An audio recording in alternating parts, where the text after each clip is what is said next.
এজোপা হৈছে বেলগছ এই দেখিছে ডাঙৰ প্ৰকাণ্ড বেলগছ আৰু সেই বেলগছজোপাৰ তলতেই এনেদৰে পুৱাৰ ভাগত পূজা পাতল হয় এই দেখিছে গণপতি আছে আৰু যদি আপোনালোকে চাই আছে তেন্তে এই গণপতিক আঁতৰ পৰাই আপোনালোকে সেৱা জনাওক যাতে আপোনালোক সকলোৰে মনৰ আশা পূৰ্ণ হয় নমস্কাৰ বন্ধু-বান্ধৱীসকল কি খবৰ আপোনালোকৰ আশা ৰাখিছোঁ সকলো ভালেই আছে মই শচীন শ্যামন্ত বৰা আৰু আপোনালোক সকলোকে মোৰ আজি এটা ভিডিঅ'ৰ মাজত স্বাগতম মোৰ পাছফালে যে দেখিছে খুব ধুনীয়া ভিউ এয়া ক'ত গম পাই নাই বাৰু নিশ্চয় যদি আপুনি থাম্বনেইলখন দেখিছে তেন্তে নিশ্চয় আপুনি গম পাইছে কিন্তু যদি থাম্বনেইলখন চোৱা নাই মই আপোনালোকক কৈছোঁ যেতিয়া আপুনি মা কামাখ্যা দেউললৈ আহিব মা কামাখ্যা দেউললৈ আহোঁতে বাটত আপুনি পাই যাব এভাগ মন্দিৰভাগৰ নাম হৈছে বন দুৰ্গা মন্দিৰ এই মন্দিৰভাগ মই প্ৰায় লক্ষ্য কৰি যাওঁ কিন্তু অহা নহয় এবাৰ আহিছিলোঁ সেই তেতিয়া সন্ধিয়া আছিলে কাৰণে ভিডিঅ' কৰিব নোৱাৰিলোঁ আৰু তেতিয়াই ভাবিছিলোঁ যে আপোনালোকৰ কাৰণে মই এটা ভিডিঅ' বনাম আৰু সেই সূত্ৰে আজিৰ এই ভিডিঅ'টো বনাইছোঁ মোৰ পাছফালে দেখিছে খুব ধুনীয়া এটা ভিউ আৰু ইয়াত দেখিছে ষ্টেপ আছে এই ষ্টেপবোৰ বগাই প্ৰায় 200-300 মিটাৰমান গৈ পেলাইহে আপুনি সেই দুৰ্গা মন্দিৰভাগ দৰ্শন কৰিব পাৰিব আৰু আজিৰ এই ভিডিঅ'ৰ থ্ৰুৱেদি আপোনালোকে চাওক যদি আপুনি কেতিয়াবা জীৱনত মা কামাখ্যা দেউললৈ আহিব সেই তেতিয়া এই বন দুৰ্গা মন্দিৰভাগ চাবলৈ যে একদমেই নাপাহৰিব আৰু তেন্তে বলক ভিডিঅ'টো ইয়াৰ পৰাই আৰম্ভ কৰোঁ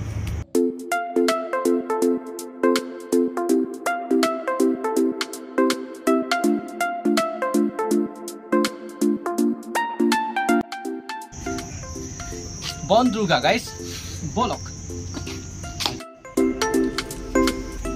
মই যে আপোনাক কৈছিলোঁ খোজকাঢ়ি যাব লাগিব এয়া দেখিছে ষ্টেপ বগাই এনেকৈ যাব লাগিব আৰু তেন্তে আহি থাকক আমি আগলৈ যাওঁ আৰু ইয়াৰ ভিউটো বহুত ধুনীয়া আপুনি দেখিছে এয়া মোৰ সন্মুখত দেখিছেনে ৰেলগাড়ী চলি আছে এইটো গোটেই পাহাৰীয়া এলেকা আৰু খুব ধুনীয়া ভিউ আল্টিমেট তো আমি আগলৈ গৈ থাকিম তো দেখিছে এয়া ষ্টেপ বগাই আহিব লাগিব আৰু ষ্টেপ বগাই বহুত দূৰ যাব লাগিব মই একচুৱেলি আপোনাক কৈছিলোঁ 200-300 মিটাৰমান কিন্তু তাতকৈ বেছিয়ে হ'ব আপুনি চাওক এয়া দেখিছে আপোনালোকে দুই সেই শিলবোৰ আছে শিলৰ মাজে মাজে এয়া শিলৰ খটখটি আৰু ভাবিছোঁ কিমান ধুনীয়া ভিউ তো আহক আমি আগলৈ গৈ থাকিম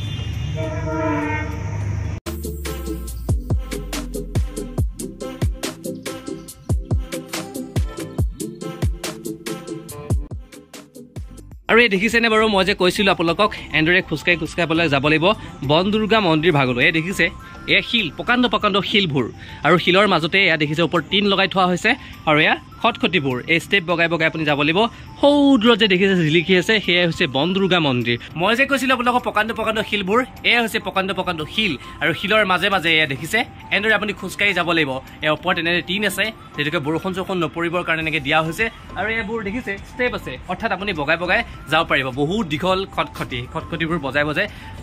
যাব পাৰিব এয়া দেখিছেনে বাৰু এয়া দেখিছে সৌ দূৰৰ পৰা আপুনি খোজকাঢ়ি আহিব লাগিব আৰু তাৰপিছত গৈ পেলাই পাবগৈ বন দুৰ্গা যি মন্দিৰভাগ সেই মন্দিৰভাগ আৰু এতিয়া আমি গৈ আছোঁ আৰু বলক আমি আগলৈ যাওঁ ইয়াৰ প্ৰাকৃতিক সৌন্দৰ্য অনন্য অপূৰ্ব কিমান ধুনীয়া যিহেতুকে খৰালি সেইকাৰণে গছৰ পাতবোৰ নাই আপুনি যদি বাৰিষা আহিব এইবোৰ গোটেই সেউজীয়া হৈ থাকিব তথাপিও ভাল লাগিছে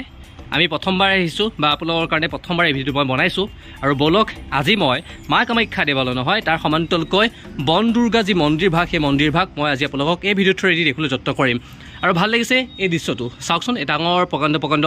শিল সেই শিলৰ মাজতেই আছে এই মন্দিৰভাগ আৰু অলপ দূৰ গৈয়ে আমি পামগৈ সেই মন্দিৰভাগ আৰু সৌৱা দেখিছে চাইনবৰ্ডত লিখা আছে মা বন দুৰ্গা টেম্পল অৰ্থাৎ মা বন দুৰ্গা মন্দিৰ আৰু এইভাগেই হৈছে সেই মন্দিৰভাগ এনেদৰে আপোনালোক আহিব পাৰে আৰু আহি পেলাই এই মন্দিৰভাগো দৰ্শন কৰিব পাৰে যেতিয়া আপুনি মা কামাখ্যা দেৱলৈ আহিব সেই তেতিয়া আহি পেলাই এনেদৰে দৰ্শন কৰিব পাৰিব আৰু এজোপা গছ আছে এজোপা হৈছে বেলগছ এই দেখিছে ডাঙৰ প্ৰকাণ্ড বেলগছ আৰু সেই বেলগছজোপাৰ তলতেই এনেদৰে পুৱাৰ ভাগত পূজা পাতল হয় এই দেখিছে গণপতি আছে আৰু যদি আপোনালোকে চাই আছে তেন্তে এই গণপতিক আঁতৰ পৰাই আপোনালোকে সেৱা জনাওক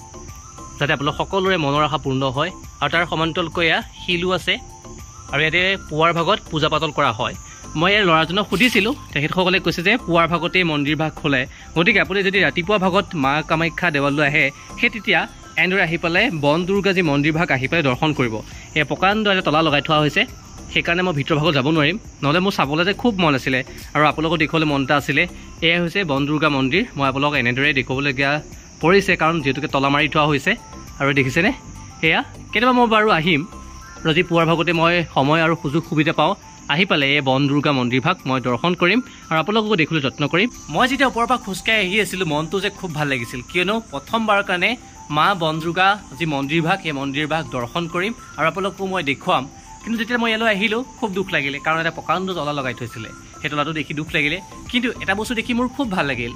কিয়নো এজোপা প্ৰকাণ্ড এয়া বেলগছ আছে সেই বেলগছজোপাৰ তলতে এয়া দেখিছে গণপতি কেনেদৰে পূজা পাতল কৰা হৈছিল অৰ্থাৎ পুৱাৰ ভাগতে এনেদৰে পূজা পাতল কৰা হৈছিলে আৰু ইয়াত কোনো মানুহ নাই আৰু দেখিছে এনেদৰে আপুনি দেখিছে সেন্দুৰ দি থৈছে এটা শিলৰ ওপৰত আৰু এই গণপতিক এনেদৰে প্ৰতিষ্ঠা কৰা হৈছে ধূপ ধূনা লগোৱা হৈছিলে আৰু বটন ফুল দি থোৱা হৈছে অৰ্থাৎ মই মা বন দুৰ্গাক দৰ্শন কৰিব নোৱাৰিলোঁ যদিও এয়া গণপতিকে দৰ্শন কৰিলোঁ আৰু আপোনালোকে হয়তো ভিডিঅ' চাই ভাল পাইছে প্ৰথমবাৰ কাৰণে মই যি মা কামাখ্যা দেউললৈ আহি পেলাই মা যি বন দুৰ্গা মন্দিৰ ভাগ এই মন্দিৰ ভাগ মই আপোনালোকক দেখিবলৈ যত্ন কৰিলোঁ আশা ৰাখিছোঁ এই ভিডিঅ' চাই ভাল পালে আৰু যদি ভাল পালে এই বন দুৰ্গা মন্দিৰ ভাগৰ নামত এটা লাইক কৰিবলৈ একদমেই নেপাহৰিব